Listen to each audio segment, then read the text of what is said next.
Your vote is your right. Give your vote to ISF.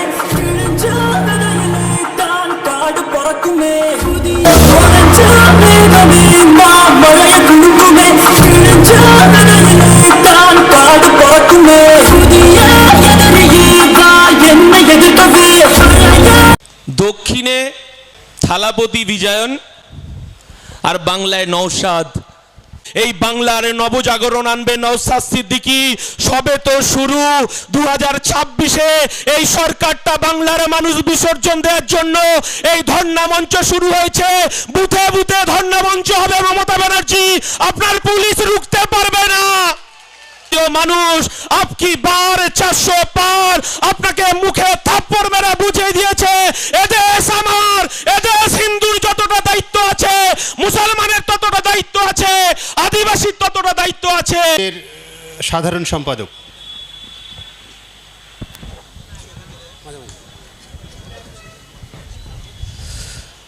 ভাবছিলাম আজকে শুনবো যে সমস্ত নেতৃত্বরা এসেছেন তাদের কাছ থেকে ভারতবর্ষের ইতিহাস নতুন করে শিখব।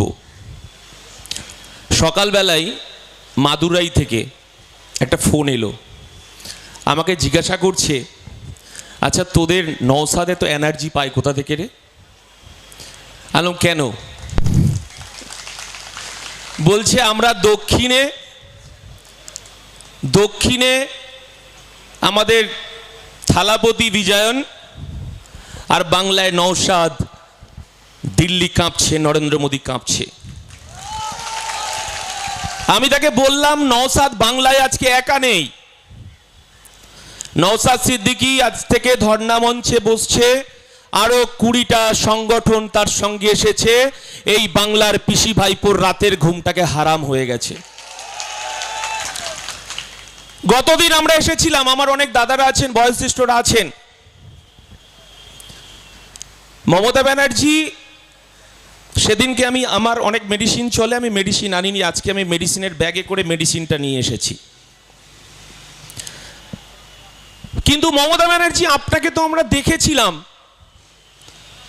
আপনি এই বাংলায় সংখ্যালঘু আদিবাসী দলিতদের হয়ে এই কলকাতার রাজপথে আমরা আপনাকে দেখেছি। এই কলকাতায় ধর্ণা মঞ্চে বসে এই বাংলার নতুন পরিবর্তন এনেছিলেন। আপনার কাছে এই বাংলার মানুষ অনেক প্রত্যাশা করেছিল। কিন্তু আমরা কি দেখলাম? মমতা ব্যানার্জি এই রেড রোডে আপনি হিজাব পরার আড়ালে এই বাংলার সংখ্যালঘু আদিবাসী দলিত মানুষকে আপনি ঠকালেন। এর উত্তর চাইতে আমরা আবার এই ধর্ণা মঞ্চে হাজির হয়েছি। আমার দলের সেনাপতি নওশাদ সিদ্দিকী সহ আরো 20টা সংগঠন আমরা বসেছি, 30টা। আমরা জানি না এর শেষ কোথায় হবে। আমরা জানি না মমতা ব্যানার্জির পুলিশকে আমাদের কত রক্ত দিতে হবে। আমরা জানি না এই বাংলায় মমতা ব্যানার্জি এই হিজাব পরার আড়ালে, এই ইনশাআল্লাহ সুবহানাল্লাহর আড়ালে মমতা ব্যানার্জি আরো কত সংখ্যালঘু মানুষকে আক্রমণ করবে, জেলে ভরবে। আমরা সেটা জানি না। তার হিসাব এই বাংলার মানুষ আজকে ধর্ণা মঞ্চের দিকে তাকিয়ে আছে। 24 সালে এনআরসি এই কলকাতায় ক্যাকা ছিছি।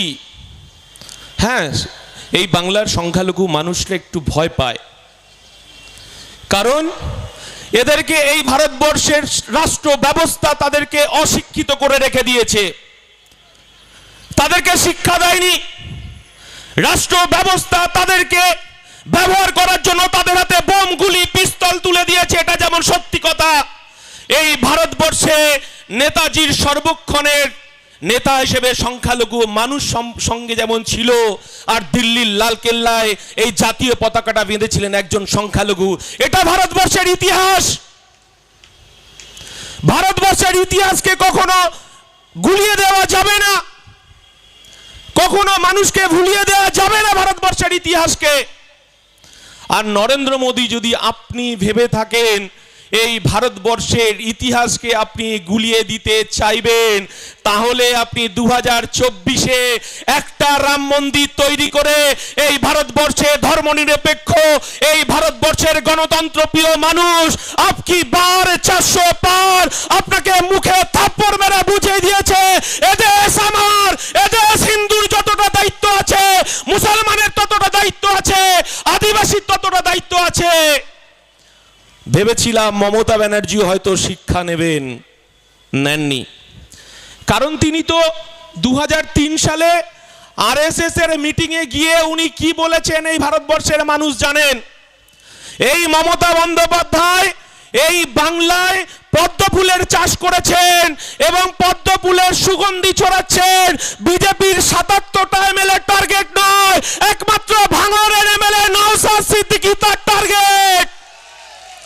আমরা বলতে চাইছি টার্গেট করুন, এনার্জি তো সেখানেই। এই বাংলার সংখ্যালঘু, আদিবাসী, দলিত, মতুয়া, হিন্দু, এই বাংলার নবজাগরণ আনবে নওশাদ সিদ্দিকী। সবে তো শুরু। 2026-এ এই সরকারটা বাংলার মানুষ বিসর্জন দেওয়ার জন্য এই ধর্ণা মঞ্চ শুরু হয়েছে। বুথে বুথে ধর্ণা মঞ্চ হবে মমতা ব্যানার্জি, আপনার পুলিশ রুখতে পারবে না। এই কথাটা বলার জন্যই আমরা সেদিনকেই আমরা শান্তিপ্রিয় আন্দোলন করতে চেয়েছিলাম। মমতা ব্যানার্জি ভেবেছিলেন যে বুদ্ধবাবু ওনাকে এখানে মাচা বাঁধতে দিয়েছিলেন, উনি পরিবর্তন করেছিলেন এই বাংলার, সেই ভয়টা ওনাকে কুড়ে কুড়ে খাচ্ছে।